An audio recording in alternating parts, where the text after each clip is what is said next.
Hello everyone, a very good afternoon to all of you. Welcome to the regulatory channel of ADA 24/7. आप सबका बहुत बहुत स्वागत है. जो भी यहाँ पे IBPS SO लॉ ऑफिसर के कैंडिडेट्स हैं, we know that कि आप लोगों का जो वैकेंसी है कभी भी एग्जैक्ट नहीं आता. हमेशा 40, 50, 60 और पिछले बार तो 113 तक चला गया था. बट हम लोगों को एक वैकेंसी चाहिए. जो भी यहाँ पे IBPS SO के 2022 के एस्पिरेंट हैं, आप सबका एग्जाम 31 दिसंबर को है. क्यों ना हम लोग अभी से, जिन्होंने अभी तक मेंस का क्लास नहीं किया है, जो हम लोगों ने पहले 3 बैच हम लोगों के ऑलरेडी फिनिश हो चुके हैं, and still we have just made a crash course specially for the mains subject. जो भी यहाँ पे कैंडिडेट्स हैं, आज आप लोगों को पूरा टाइम टेबल यहाँ पे डिस्कस किया जाएगा. Okay, then we will discuss that what can be the act that can come in your exam. उन सब चीज का हम लोग डिस्कस करेंगे और आप लोगों का जो सब्जेक्ट है, जो लॉ है, जो एग्जाम में आएगा, उसके बारे में भी हम लोग डिस्कशन करेंगे. जो भी यहाँ पे कैंडिडेट्स हैं, आई होप सो. नमस्ते ज्योति, एक बार बता दीजिए आप सबको आवाज मेरी क्लियर है? My voice is audible to all of you? Okay? सबसे पहले हम लोग डिस्कस करेंगे IBPS SO law officer syllabus and it's detail discussion. उसके बाद हम लोग यहाँ पे एक्ट को शुरू करेंगे. ओके, देखिए सिलेबस में सबसे पहले आप लोग का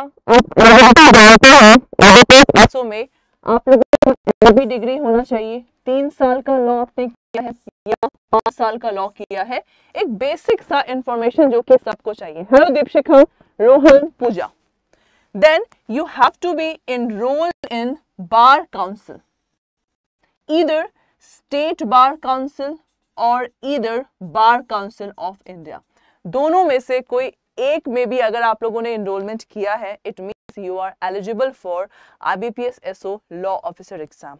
ओके, जो आप लोग जो लास्ट ईयर के स्टूडेंट्स भी होते हैं, वो लोग भी इस एग्जाम को दे सकते हैं, बिकॉज आप लोगों का भी जब एनरोलमेंट होता है तो तुरंत हो जाता है एग्जाम खत्म होने से पहले ही. ओके, ये आप लोग का है. Now if you talk about the paper pattern, paper pattern आप लोग जानते हैं. अगर हम लोग यहाँ पे प्री साइड की बात करें तो प्री साइड में आप लोग का English language 50 question 25 marks. Reasoning medium आप लोग का इंग्लिश और हिंदी मीडियम दोनों में होता है. ओके, प्री में आप लोग का इंग्लिश का 50 क्वेश्चन. देखो अभी जो एग्जाम है उसके लिए है, जो भी यहाँ पे प्री का है, क्वालिफाइंग मार्क्स है, आप सब लोग प्री को क्रैक कर सकते हैं. Then general awareness with special reference to the banking industry, English Hindi both medium, 50 question, maximum 50 marks. And आप लोग का टाइमिंग यहाँ पे गिवन है कितने मिनट का पेपर होता है. यहाँ पे जो भी कैंडिडेट्स हैं, आप लोग का प्री टोटल 2 घंटे का पेपर होता है और टोटल क्वेश्चन 150 आते हैं और आप लोगों को मैक्सिमम 125 मार्क्स यहाँ पे चाहिए. जो भी यहाँ पे कैंडिडेट्स हैं जो इस वीडियो को देख रहे हैं, प्री के साथ साथ आप लोगों का मेंस प्लस इंटरव्यू तीनों का प्रिपरेशन चलना चाहिए, बिकॉज जहां एक को मिस किया इट मीन्स वो चीज हम लोगों से फ्यूचर में भी, मान लीजिए प्री दे दिया, मेंस का प्रिपरेशन नहीं कर रहे, तो प्री के बाद बिल्कुल एक हैक्टिक शेड्यूल हो जाएगा कि अरे यार हम लोग मेंस की तैयारी कैसे करें.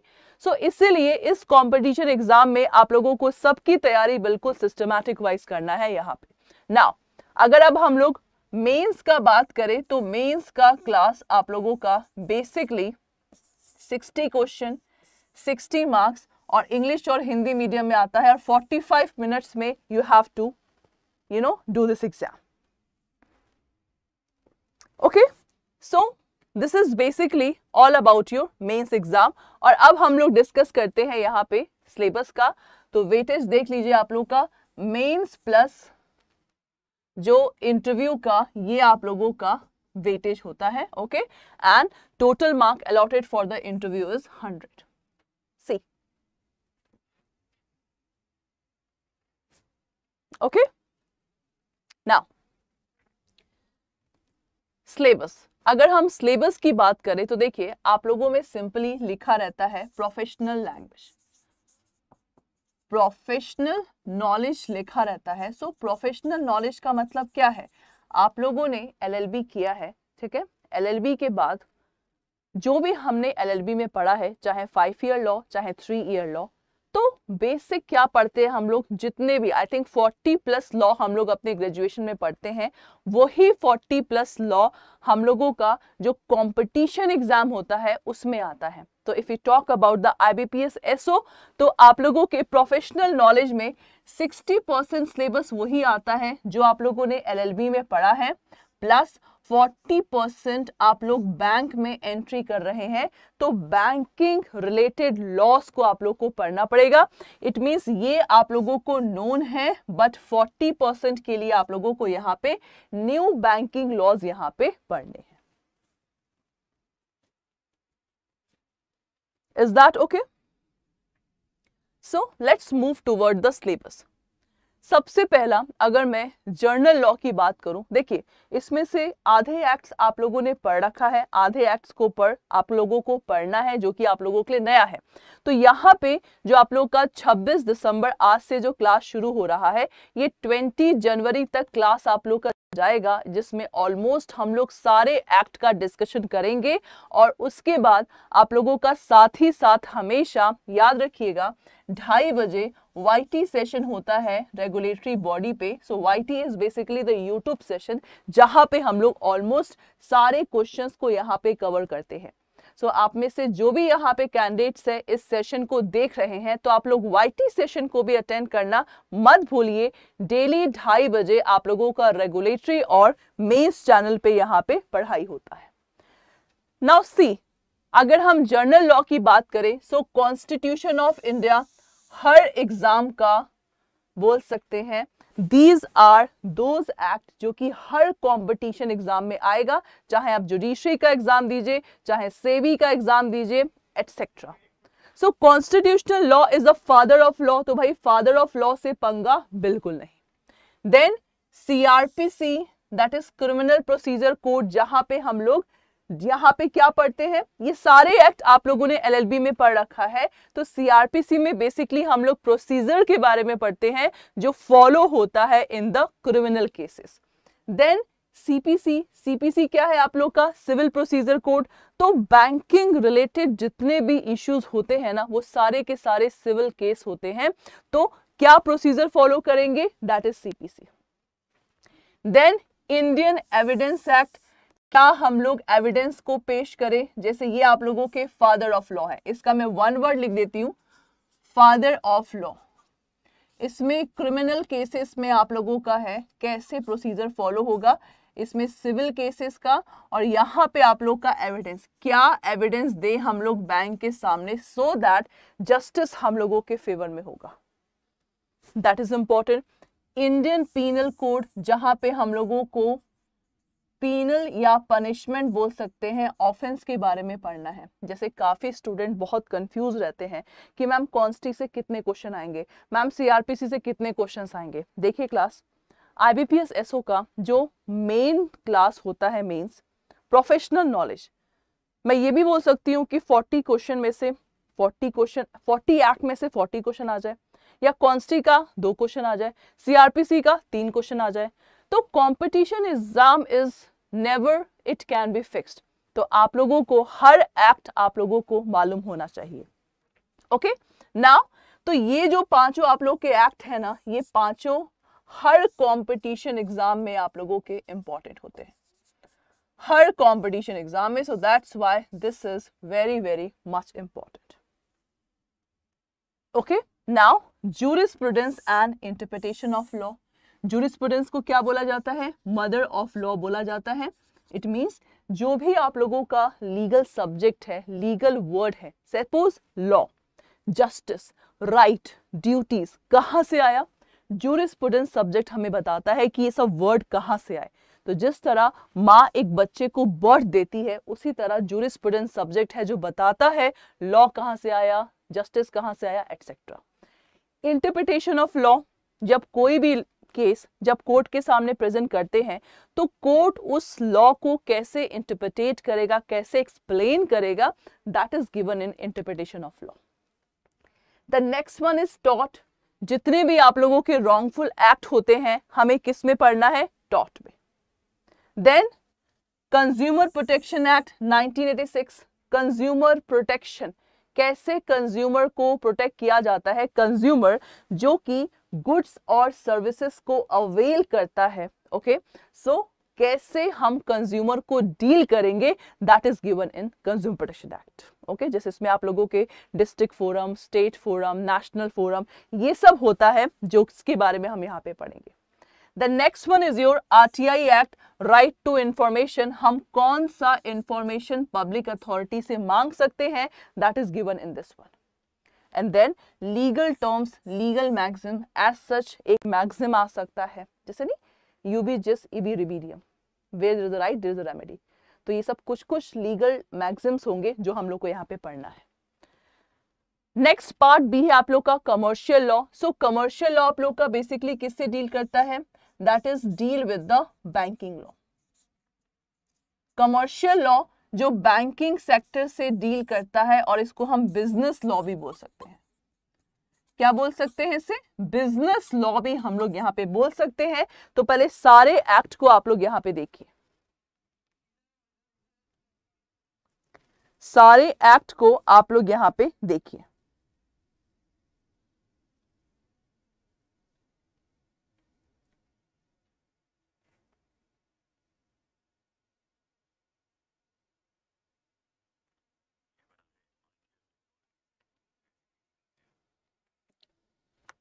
Okay, so what we have to study in this commercial law, that is related to the banking. Introduction to the general principle of contract. General principle हमें पढ़ना है कॉन्ट्रैक्ट का, और स्पेशल प्रिंसिपल ऑफ कॉन्ट्रैक्ट पढ़ना है। सो आज आप लोगों का ये चैप्टर शुरू होगा इंडियन कॉन्ट्रैक्ट एक्ट का। Okay, the next one is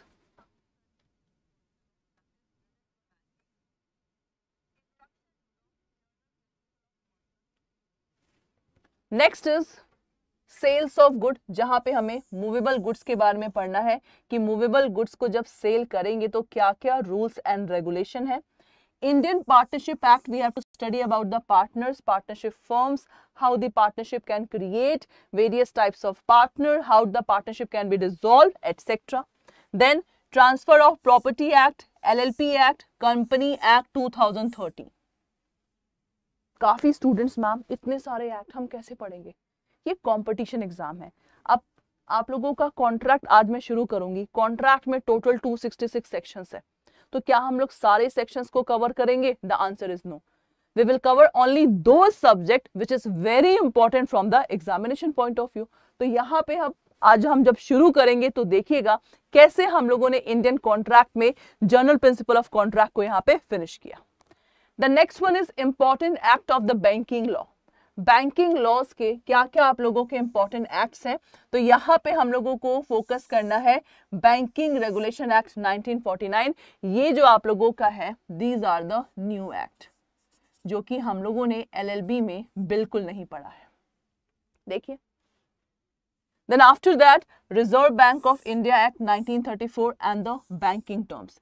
banking terms जब हम लोग प्री में आपको सर ने, मैम ने बैंकिंग टर्म्स को पढ़ाया होगा जनरल अवेयरनेस में, तो वही चीज यहां भी आप लोगों को पढ़ाया जाएगा सो दैट आप लोगों का यहां पे रिवीजन हो जाए।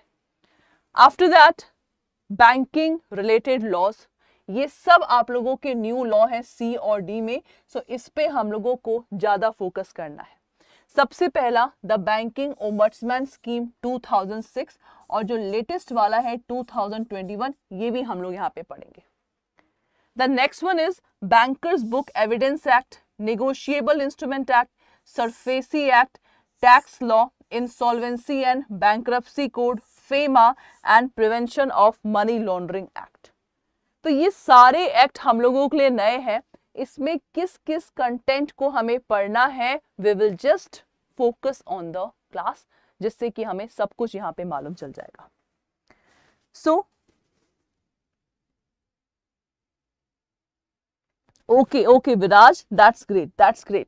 जिसने भी बीबीए एलएलबी किया होगा तो कुछ कुछ लॉस पढ़ा होगा, ठीक है, इट्स ओके।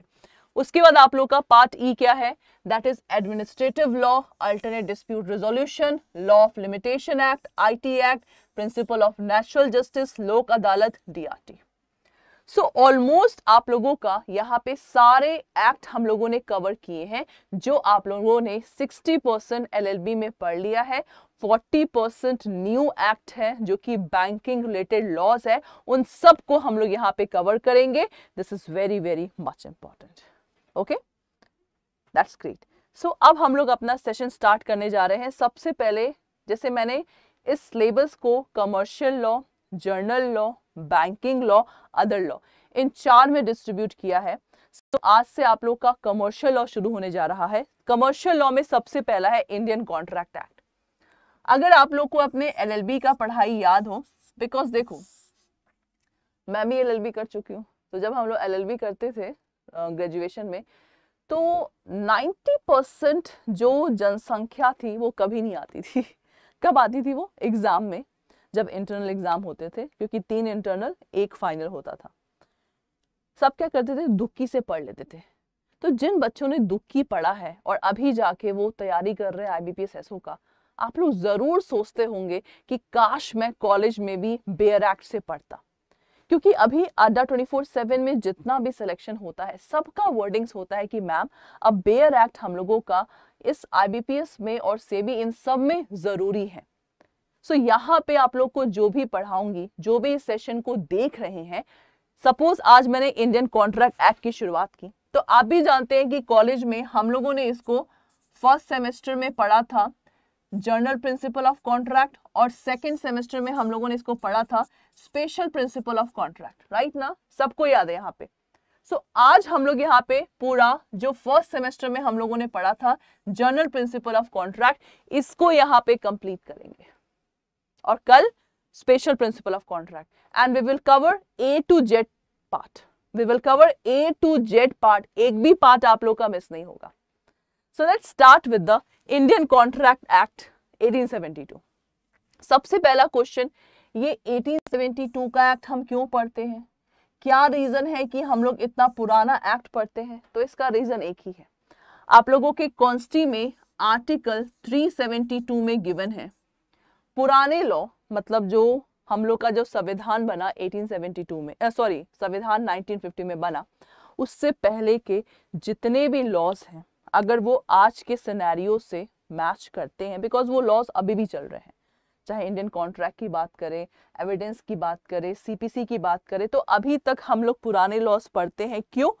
क्योंकि वो हम लोगों की सोसाइटी में मैच करते हैं। भाई पहले भी मर्डर होता था, आज भी मर्डर होता है, तो मर्डर का पनिशमेंट गिवन है। तो चेंज क्या हुआ है, किस टेक्नोलॉजी से मर्डर किया जाता है, तो वे ऑफ डूइंग क्राइम ना आज की डेट में बिल्कुल अलग हो गया है। सो इस सेशन में आप लोगों को यहाँ पे हर एक चीज पढ़ाया जाएगा जो कि एग्जाम में आप लोगों का आता है, ठीक है? तो because of this article of constitution of India which say that पुराने लॉज हम लोगों के एज इट इज चलते आएंगे जब तक कि आज के सिनेरियो से कुछ मिसमैच ना हो जाए।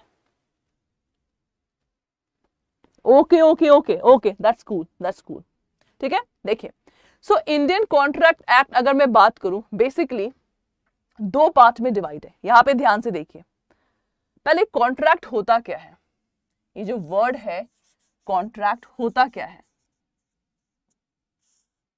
एक सिंपल सी परिभाषा। मैं गई हूं मूवी देखने, ठीक है? मूवी देखने गई, मैंने टिकट का पैसा दिया, उसने मुझे बैठने को अलाउ किया, मैं मूवी देखी, तो टिकट वाले का मुझसे क्या प्रॉफिट हुआ? पैसा। और मुझे क्या प्रॉफिट हुआ कि मुझे मूवी देखने को दिया गया। So what is contract? Contract ऐसा नहीं कि आप लोगों के सिलेबस का पार्ट है तो मैं पढ़ा रही हूँ। कॉन्ट्रैक्ट एक ऐसा सब्जेक्ट है जो कि आप लोगों के घर से ही शुरू होता है कॉन्ट्रैक्ट, ठीक है?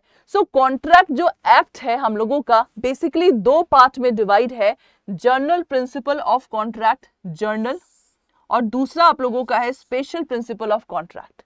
तो जर्नल प्रिंसिपल ऑफ कॉन्ट्रैक्ट आप लोगों का सेक्शन 1 से 75 है, और स्पेशल प्रिंसिपल ऑफ कॉन्ट्रैक्ट आप लोगों का 124 से 238 है। आप लोगों के एग्जामिनेशन पॉइंट ऑफ व्यू में ये चीज इंपॉर्टेंट है, स्पेशल प्रिंसिपल ऑफ कॉन्ट्रैक्ट। तो सोचिए, जिस चीज को हम लोगों ने एलएलबी में 2 सेमेस्टर में अलग अलग पार्ट में पढ़ा था, उसको हम पूरा शॉर्ट में रिवाइज कर रहे हैं इस क्रैश कोर्स में। एग्जैक्टली अब जैसे कई बच्चों ने जिन्होंने दुखी से पढ़ा है, जिन्होंने जस्ट ऐसे ही 60% ले आए हैं, तो उन सब के लिए हम लोग ये जो चीजें हैं 0 लेवल से यहाँ पे स्टार्ट करेंगे। सो जनरल प्रिंसिपल का मतलब होता है जो सब पे लागू है। क्या बोला मैंने? जो सब पे लागू है, that is called general principle of contract. और स्पेशल का मतलब भाई समथिंग स्पेशल इज देयर। तो इंडियन कॉन्ट्रैक्ट आप लोगों का 1 सितंबर 1872 को लागू हुआ, जो कि सारे इंडिया पे अप्लाई करता है। ये बहुत अजीब है। जब कोई एक्ट बनता है तो भाई कंप्लीट इंफॉर्मेशन, और एक्ट बनाता कौन है? पार्लियामेंट्स के मेंबर। तो जब ये इंडियन कॉन्ट्रैक्ट एक्ट बनाया ना, तो इसमें कॉन्ट्रैक्ट की तो बातें होती ही होती हैं, साथ ही साथ इसमें ना ये जो टॉपिक है that is the partnership act 1932 and sales of good act 1930, it means इसमें पार्टनरशिप की बातें होती हैं, इस एक्ट में सेल्स ऑफ गुड की बातें होती हैं। तो पहले क्या था, जब आप लोग का ये कॉन्ट्रैक्ट बना 1872 में, ये दोनों इसके पार्ट थे। ये दोनों क्या थे? इंडियन कॉन्ट्रैक्ट के पार्ट थे। लेकिन जब केसेस पार्टनरशिप्स के ज्यादा होने लगे, सेल्स ऑफ गुड एक्ट के ज्यादा होने लगे, तो क्या हो गया?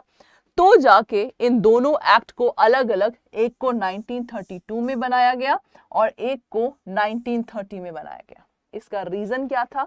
सो दैट हम लोग स्पेसिफिकली क्या करें, इस पे फोकस करें। पार्टनरशिप में कैसे केसेस आएंगे? पार्टनरशिप से related. Sales of good act में जो हम गुड्स को ट्रांसफर करते हैं एक पर्सन से दूसरे पर्सन को, that is given in the sales of good act.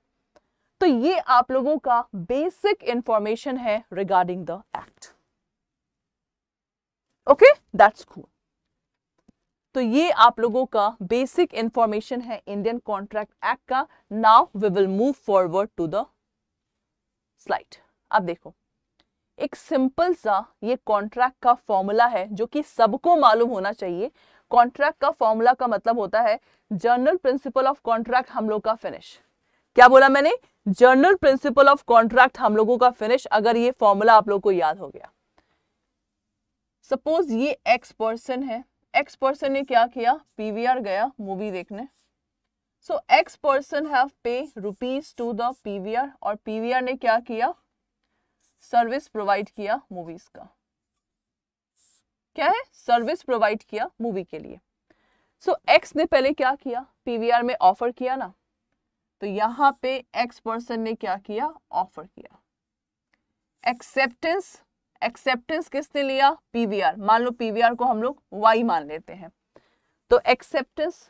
तो जब ऑफर एक्सेप्टेंस बनता है तो इसको क्या बोलते हैं? प्रॉमिस। जब ऑफर एक्सेप्ट होता है तो क्या बनता है आप लोग का? प्रॉमिस। ओके, जब प्रॉमिस में, और प्रॉमिस को ना, अब भाई हम लोग लीगल के स्टूडेंट्स हैं, तो प्रॉमिस को लीगल टर्म में बोला जाता है एग्रीमेंट। प्रॉमिस को लीगल टर्म में बोला जाता है एग्रीमेंट। जब एग्रीमेंट में लॉ को एनफोर्स किया जाता है। लॉ एनफोर्स का मतलब क्या होता है? जैसे मान लीजिए एक्स ने पैसे दे दिए, लेकिन पीवीआर वाला सर्विस प्रोवाइड नहीं कर रहा है, मूवी देखने नहीं दे रहा, तो यहाँ पे एक्स पर्सन के पास राइट है केस फाइल करने का। तो लॉ इन्फोर्सिबिलिटी का मतलब होता है जिस एग्रीमेंट में पर्सन, किसी एक पर्सन के पास राइट है केस फाइल करने का, दैट इज कॉल्ड इन्फोर्सिबिलिटी। इसको बोलते हैं इन्फोर्सिबिलिटी। और जब एग्रीमेंट में लॉ को इन्फोर्स किया जाता है, तब जाके क्या कहलाता है? ये कॉन्ट्रैक्ट। और कंसिडरेशन क्या है? जैसे ये एक्स पर्सन है, उसके लिए कंसिडरेशन मूवी देखना है, सर्विस, और इसके लिए वाई के लिए कंसिडरेशन क्या है? रुपए। तो ये आप लोगों का प्रॉपर फॉर्मूला है कॉन्ट्रैक्ट का। इस फॉर्मूले को याद करने का मतलब है आप लोगों के इंडियन कॉन्ट्रैक्ट एक्ट का general principle of contract finish हो गया। जनरल प्रिंसिपल ऑफ कॉन्ट्रैक्ट क्या हो गया? फिनिश हो गया in this particular point. So I hope सो ये फॉर्मूला आप लोगों को यहां पे मालूम चल गया। Is that okay? ठीक है, तो ये आप लोगों का कॉन्ट्रैक्ट का फॉर्मूला है। अब देखिए कॉन्ट्रैक्ट का परिभाषा कहां पे लिखी है, section 2H of the Indian contract which talk about an agreement which is enforceable by law is called contract. क्या बोला मैंने? An agreement which is enforceable by law that is called contract. और एग्रीमेंट क्या है? ये आप लोगों का ना सीधा लॉ की भाषा है, इंडियन कॉन्ट्रैक्ट एक्ट में लॉ की भाषा है। प्रॉमिस और set of promises plus consideration is equal to agreement. ये एक छोटा सा एग्जाम्पल है, आप लोग पढ़ लीजिए, example which talks about of contract. Please read this example. जो भी यहां पे कैंडिडेट्स हैं,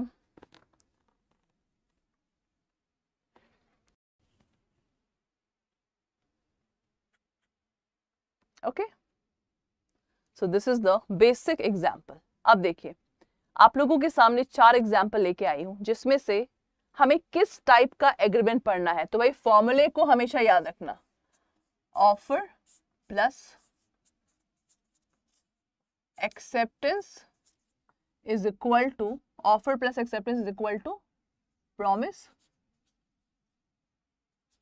प्रॉमिस को लीगल टर्म में बोलते हैं agreement, plus law enforceability is equal to contract. ये फॉर्मूला आपको याद है हमेशा। तो एग्रीमेंट यहां पे हम बात कर रहे हैं, सोशल एग्रीमेंट होता है, डोमेस्टिक होता है, रिलीजियस होता है, लीगल। हम लोगों को पढ़ना क्या है? We have to study the legal agreement only. क्यों? क्योंकि लीगल एग्रीमेंट में कंसिडरेशन होता है, पार्टीज लीगल जो फॉर्मेलिटीज होती है उसको फुलफिल करती है। देखिए और से एग्जाम्पल में है, सोशल एग्रीमेंट में ए ने बी को इनवाइट किया चाय पे, बी ने बोला कि तुम क्या खाओगे, बी ने बोला कि मैं पिज्जा बर्गर सैंडविच सब खाऊंगा। ए सब कुछ लेके आ गया लेकिन बी नहीं गया, तो क्या ए बी पे केस फाइल करेगा? The answer is no. Husband ने अपने वाइफ को बोला कि मैं शाम में तुम्हारे नेकलेस लेके आऊंगा, बट वो नहीं लाया, क्या ये केस फाइल करेगा? The answer is no. N ने प्रॉमिस किया पुजारी को कि मैं आपको 10 लाख दूंगा इस टेंपल को बनने में, लेकिन एन ने डोनेट नहीं किया, एन ने डोनेट नहीं किया। And X offered his car to Y at 1 lakh and Y ready to purchase, but Y did not pay any amount and receive the car. अब यहां पे मुझे कार बेचना है और कार मैंने आपसे लिया, मुझे 1 लाख देना है, आपको कार देनी है। मैंने 1 लाख दिया, आपने कार नहीं दिया, तो भाई इसमें तो दोनों तरफ से कंसिडरेशन था। सो इन दैट केस कंसिडरेशन है, लीगल एग्रीमेंट है, लीगल रिलेशनशिप बनेगा। तो कॉन्ट्रैक्ट में हमें क्या पढ़ना है? ऐसा कॉन्ट्रैक्ट जिसमें आप लोगों का लीगल एग्रीमेंट जुड़ा है। एग्जाम्पल को बहुत ध्यान से देखिए, आप लोगों को समझ में आ जाएगा।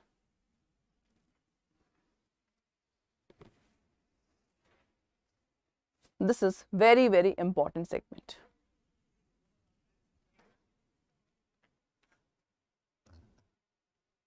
Okay, this is very very important segment. Exactly. Now next one. अब ये एग्रीमेंट और कॉन्ट्रैक्ट में आप लोगों का क्या है? This is the difference. Agreement क्या है आप लोग का एंड कॉन्ट्रैक्ट क्या है? So agreement basically proposal acceptance, सबको मालूम है। कॉन्ट्रैक्ट क्या है? Agreement plus enforceable by law, that is called contract. मतलब बेसिक सा डिफरेंस है, सो दैट आप लोगों को इन दोनों में डिफरेंट समझ में आए। एक्सेप्टेंस, एग्रीमेंट क्या है? Offer plus acceptance. कॉन्ट्रैक्ट क्या है? Agreement plus enforceability by law. Define section 2E और यहां पे define section 2H। In writing not necessary, और कॉन्ट्रैक्ट में यूजुअली रिटन और रजिस्टर्ड होता है, ओरल भी हो सकता है, लेकिन आप भी जानते हैं ओरल और रिटन में अगर कंपेयर किया जाए तो रिटन का वेटेज ज्यादा होता है। देन लीगल ऑब्लिगेशन की बात करें तो भाई एग्रीमेंट में लीगल ऑब्लिगेशन नहीं होता है, लेकिन यहां पे आप लोगों का बिकम्स द कॉन्ट्रैक्ट। स्कोप की बात करें, यहां पे वाइड है और यहां पे आप लोग का नैरो है। देखिए ध्यान से इसको। ओके, नाउ जो कॉन्ट्रैक्ट आप लोग का होता है, contract is just in personam. What is just in personam? मैं अगर बैंक में अपना पैसा जमा कर रही हूं, बैंक मुझसे 1 महीने बाद बोलता है कि आपका कोई अकाउंट ही नहीं है, सो इन दैट केस मैं किस पे केस फाइल करूंगी? मैं बैंक पे केस फाइल करूंगी। That is called just in personam. So just in personam means right against the specific person. और इसी का अपोजिट क्या होता है? इसी का अपोजिट होता है जस्ट इन रेम। जहां पे जस्ट इन रेम का बेसिक सा एग्जांपल है, मैं घर में बैठी हूं, कोई मेरे घर के आसपास न्यूसेंस ना करे, तो ये जो मेरा राइट है ना, सबके प्रति है। सो लॉ ऑफ टॉट क्या है जो हम पढ़ेंगे भी? जस्ट इन रेम है। लॉ ऑफ टॉट इज जस्ट इन रेम। ओके, तो ये आप लोग का एग्जांपल है। Now this is very important. Section 10 is known as backbone of Indian contract act. क्या है आप लोग का? Backbone of Indian contract act, क्योंकि सेक्शन 10 बताता है what are the essential points to make a contract. ठीक है, देखिए ध्यान से इसको। ऑल एग्रीमेंट्स आर कॉन्ट्रैक्ट, मतलब सारे एग्रीमेंट कॉन्ट्रैक्ट होंगे इफ, क्योंकि जो सोशल एग्रीमेंट है, डोमेस्टिक एग्रीमेंट है, रिलीजियस एग्रीमेंट है, वो कभी कॉन्ट्रैक्ट में कन्वर्ट नहीं हो सकता, मतलब वो एग्रीमेंट कॉन्ट्रैक्ट में कन्वर्ट नहीं हो सकते। तो कौन से एग्रीमेंट कॉन्ट्रैक्ट में कन्वर्ट होंगे? वो एग्रीमेंट होंगे जहां पे पार्टीज फ्री कंसर्ट है, free consent is there, competent to contract, lawful consideration and not declare void। आप लोगों के सेक्शन 10 में 1, 2, 3, 4 ये 4 पॉइंट गिवन है, जो कि बताता है कि अगर एग्रीमेंट कॉन्ट्रैक्ट में कन्वर्ट होगा तो ये चारों एसेंशियल पॉइंट्स होना जरूरी है। इन चारों को और एक्सप्लेन आप लोगों को मैं बताऊंगी इस डायग्राम में। सबसे पहले आप लोग इस डायग्राम को ध्यान से देखिए।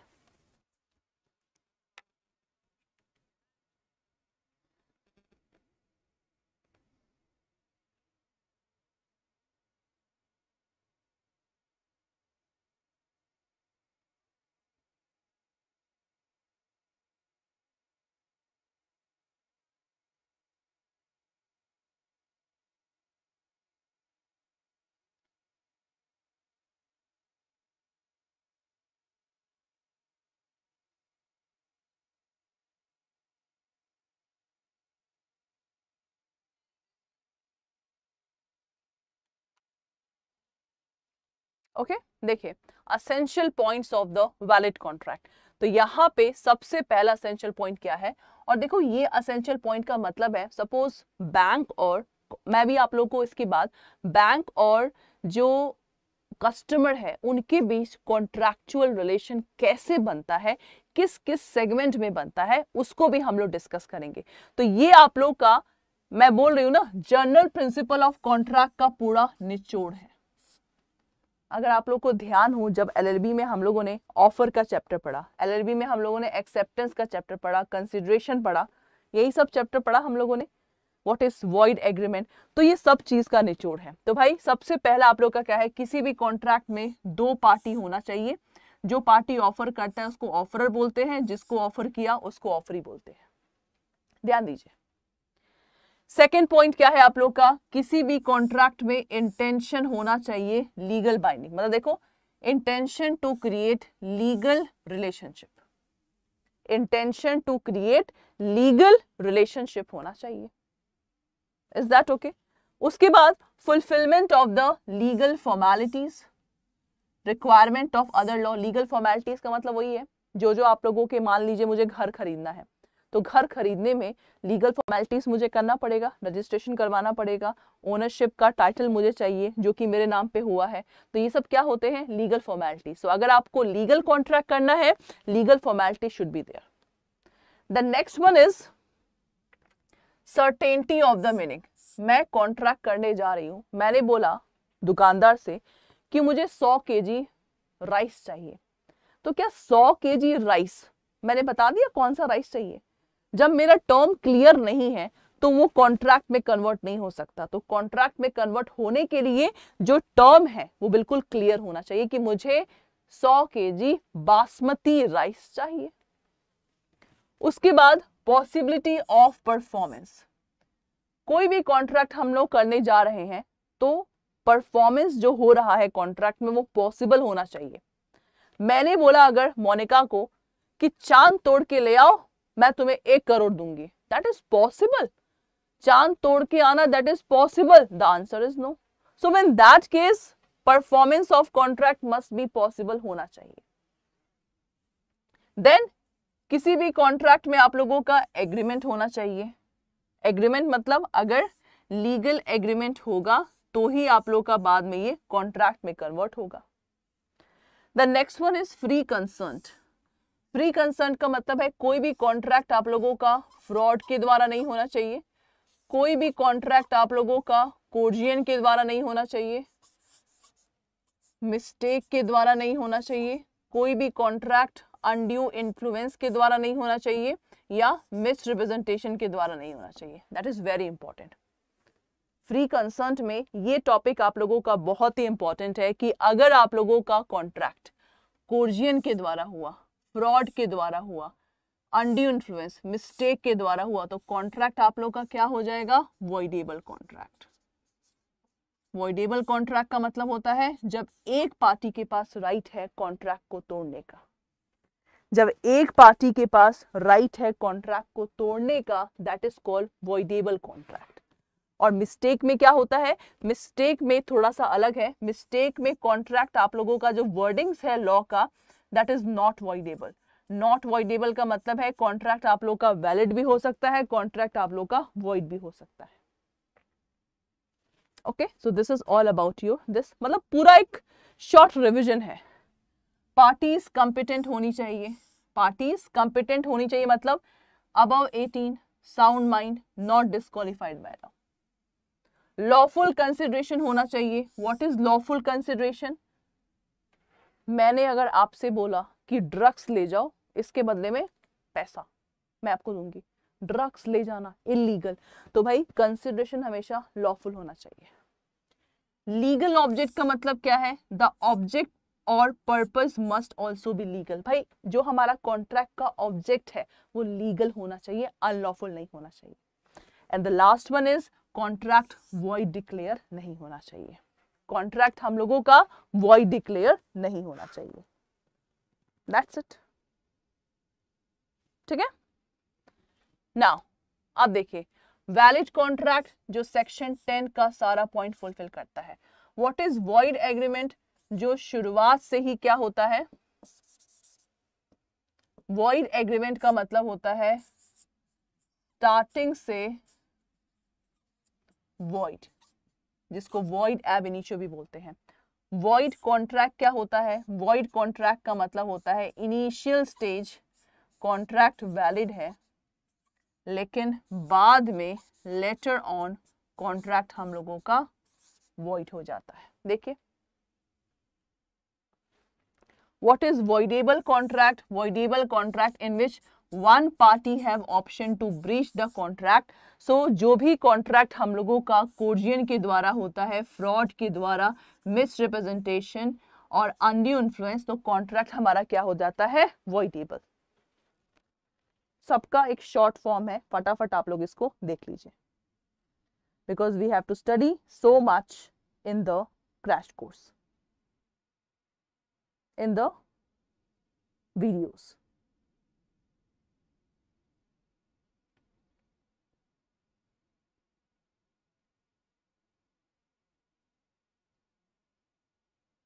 Okay, and what is illegal agreement? Illegal agreement जो कि शुरुआत से आप लोगों का void ab initio है। Illegal agreement जो कि लॉ के द्वारा आप लोग का boycott है। Now, what is quasi contract? We have done section 10 in a very brief manner. What is quasi contract? Quasi का मतलब क्या होता है? half. What is quasi? Quasi बोले तो half. तो क्वाजाई जैसे देखो नॉर्मल आप लोग का कॉन्ट्रैक्ट का फॉर्मूला क्या है? Agreement enforceability by law is equal to contract. ये नॉर्मल फॉर्मूला है कॉन्ट्रैक्ट का। लेकिन क्वाजाई कॉन्ट्रैक्ट में क्या होता है? पहले कॉन्ट्रैक्ट हो जाता है, बाद में फॉर्मेलिटीज फुलफिल होती हैं, that is called quasi contract. एक सिंपल सा एग्जाम्पल, किसी ने गलती से मेरे घर के बाहर पिज्जा रख दिया, मैंने क्या किया, पिज्जा खा लिया। ध्यान से सुनिएगा क्लास, इसको बहुत इंपॉर्टेंट है आप लोगों का ये, दैट इज वेरी इंपॉर्टेंट। तो मैंने क्या किया, पिज्जा खा लिया, मुझे किसी ने फ्री में पिज्जा दिया था, मैंने खा लिया, लेकिन जिसने पिज्जा ऑर्डर किया था वो मेरे घर में नॉक किया, निकिता मैम आपने मेरा पिज्जा खा लिया, मेरे पैसे या तो मेरा पिज्जा, ऐसे करेगा ना। मतलब जब मैंने पिज्जा खा लिया, that is I have done a contract, लेकिन अब मुझे फॉर्मेलिटीज पूरा करना पड़ेगा ना, अब मुझे या तो पैसा देना पड़ेगा या तो मुझे पिज्जा देना पड़ेगा। तो क्वाज़ी कॉन्ट्रैक्ट का मतलब होता है initially I have no intention to enter into contract, but later on बाद में I have to enter into the contract. That is called quasi contract. इसको बोलते हैं quasi contract. Okay? एक बहुत फेमस आप लोग का इसमें है, no man must grow rich out of the another person loss. This is very important. This is very important. Now see types of quasi contract. किसी को अगर हम लोगों ने नेसेसरी थिंग्स सप्लाई कर दिया, we have done the contract, लेकिन अब हम लोग चीजें मांग सकते हैं, ठीक है। अगर किसी ने, मान लीजिए 2 लोग घर में रहते हैं, दोनों का बिजली का जो मीटर है वो सेम है, एक ने पे कर दिया तो दूसरे को झक मार के पे करना ही पड़ेगा, that is called this one liability to play non gratuitous act. What is non gratuitous act? कूली आता है, हम लोग का सामान फटाक से ले जाता है और सर पे रख के दूसरी जगह पर ले जाता है। तो यहाँ पे कूली क्या है, इनिशियली मुझे पैसे देने हैं, सामान तो बहुत था मैं नहीं उठा पा सकती, लेकिन कूली आया, सामान रख दिया, मुझे पे करना पड़ेगा। फाइंडर ऑफ गुड्स, जो गुड्स को फाइंड करेगा किसी और का, मान लीजिए रिवॉर्ड अगर उसके ओनर ने रखा है तो भाई मैंने गुड्स को फाइंड कर लिया, मैं ओनर को दे दी, अब ओनर मुझे क्या करेगा, रिवॉर्ड देगा। मतलब बाद में हमारी फॉर्मेलिटीज हो रही हैं। और उसके बाद मिस्टेक एंड कोर्जियन में मिस्टेकनली मैंने पिज्जा रख दिया, बाद में मुझे पैसे देने पड़ेंगे। वॉइड एग्रीमेंट और इलीगल में क्या डिफरेंस है? ओके देखो, वॉइड एग्रीमेंट का मतलब होता है, देखो ध्यान से, और इलीगल एग्रीमेंट। वॉइड का मतलब जो शुरुआत से वॉइड एब इनिशियो होता है, ये भी शुरुआत से वॉइड एब इनिशियो होता है, बिल्कुल। वॉइड एग्रीमेंट ना लॉ के द्वारा बॉयकॉट नहीं होता, लेकिन इलीगल एग्रीमेंट लॉ के द्वारा बॉयकॉट होता है। जैसे एक बहुत फेमस वर्डिंग है, all illegal agreement are void but all void agreement are illegal or not। इसको ध्यान से समझो, आप लोगों का कॉन्सेप्ट क्लियर हो जाएगा। यहाँ पे मैं क्या बताना चाह रही हूँ, जितना भी इलीगल एग्रीमेंट है सब void है, बिल्कुल।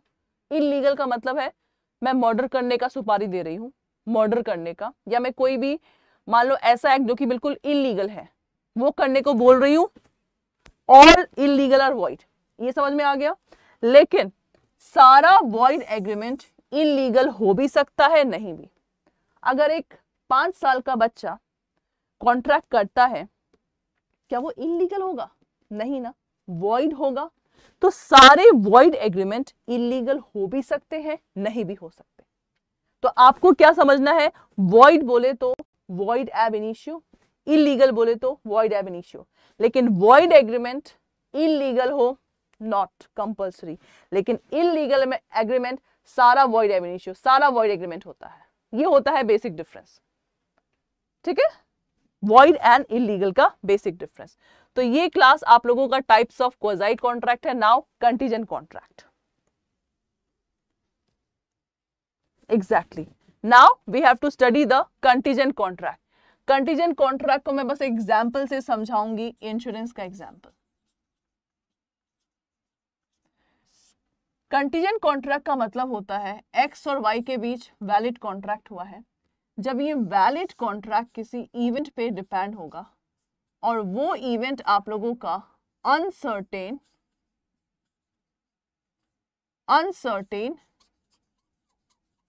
फ्यूचर इवेंट होगा। क्या बोला मैंने? जैसे हम लोगों ने हेल्थ इंश्योरेंस परचेज किया, क्या किया? हेल्थ इंश्योरेंस परचेज किया, ये हेल्थ इंश्योरेंस की कंपनी है और ये सपोज निकिता मैम है, डन। तो हेल्थ इंश्योरेंस कंपनी ने मुझे क्या वादा किया, कुछ भी आपको होगा मैं हूं ना, शाहरुख खान का डायलॉग।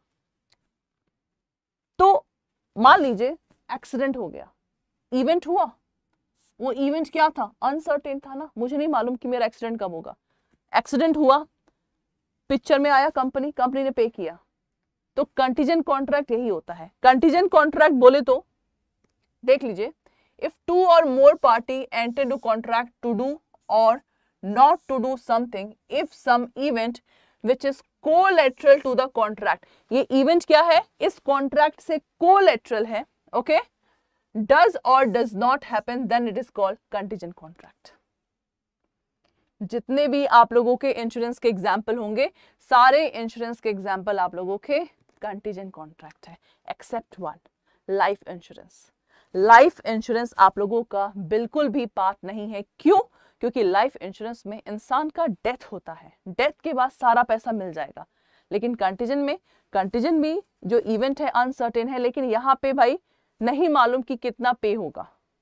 सो कंटीजेंट आप लोगों का जो है, लाइफ इंश्योरेंस भी क्या है आप लोग का, कंटीजेंट नेचर का है।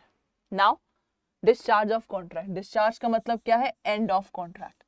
हम लोगों ने सारे ऑलमोस्ट टॉपिक को कवर कर लिया है। डिस्चार्ज ऑफ कॉन्ट्रैक्ट मतलब कॉन्ट्रैक्ट कैसे टाटा बाय बाय होगा, दोनों पार्टी ने अपना अपना काम परफॉर्म कर लिया, कॉन्ट्रैक्ट एंड। आपने मूवी देख लिया, मूवी वाले ने 3 घंटे के बाद आपको भेज दिया, कॉन्ट्रैक्ट खत्म। इम्पॉसिबिलिटी, चांद तोड़ के ले आओ 1 लाख रुपए, पॉसिबल, नॉट पॉसिबल, तो पॉसिबल नहीं है, दिस वन अपने आप एंड हो गया। कॉन्ट्रैक्ट बाय एग्रीमेंट क्या है आप लोग का, डिस्चार्ज बाय एग्रीमेंट। तो डिस्चार्ज बाय एग्रीमेंट में क्या है, सिंपली एग्रीमेंट, ओल्ड एग्रीमेंट आप लोग का समाप्त होगा और न्यू एग्रीमेंट एग्जीक्यूट होगा। क्या है आप लोग का, न्यू एग्रीमेंट आप लोगों का एग्जीक्यूट होगा, that is called discharge by agreement. ध्यान से सुनिएगा। नोवेशन मतलब कोई पुराने एग्रीमेंट में नया चीज किया, पुराना खत्म, नया बनेगा। कोई हमने चेंज किया पुराने एग्रीमेंट में, तो उसी में घिचड़ पिचड़ नहीं होगा, नया एग्रीमेंट बनेगा। वेवर, त्याग दिया चीजें, पार्टी बोल रही है कि now I am not interested, contract खत्म। रेसिशन मतलब कैंसिलेशन, एक पार्टी ने कैंसिल कर दिया। रेमिशन, कंसिडरेशन कम, 1 लाख का बोला गया था कि मैं गाड़ी को 1 लाख में लूंगा, लेकिन बाद में ये 1 लाख रुपए क्या हो गए, कम हो गए, 50,000। तो पुराने में तो कर नहीं सकते, नया बनाना पड़ेगा, दैट इज कॉल्ड रेमिशन। उसके बाद discharge by lapse of time, जो मैंने टाइम लिमिट दिया था उससे तुमने एक्सीड में काम किया, ठीक है, तुमने उससे पहले काम करके नहीं दिखा मुझे, कॉन्ट्रैक्ट खत्म। लॉ का एंट्री हो गया, कॉन्ट्रैक्ट खत्म। मैंने सोचा था कि ये प्रॉपर्टी मैं बी को दे दूंगी, लेकिन ये प्रॉपर्टी गवर्नमेंट के अंडर में आ गया, कॉन्ट्रैक्ट अपने आप खत्म। ब्रीच ऑफ कॉन्ट्रैक्ट, किसी एक पार्टी ने कॉन्ट्रैक्ट को क्या कर दिया, ब्रीच कर दिया, तोड़ दिया, that is called discharge by breach of contract, that is called discharge by breach of contract.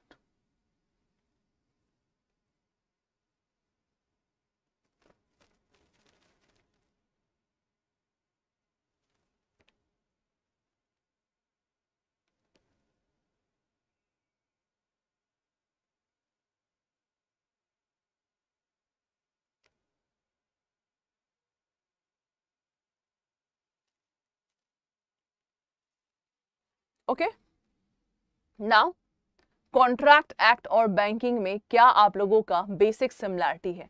So debtor creditor, क्या है आप लोग का, डेटर एंड क्रेडिटर। डेटर कब होता है, जब कस्टमर पैसे को डिपॉजिट करता है, मतलब ये कॉन्ट्रैक्ट और देखो बैंकिंग में क्या आप लोग का सिमिलैरिटी है। तो जब कस्टमर पैसा डिपॉजिट करता है, सो द बैंक क्या बन जाता है, बैंक आप लोग का बन जाता है डेटर, ओके, और कस्टमर क्या बन जाता है, क्रेडिटर।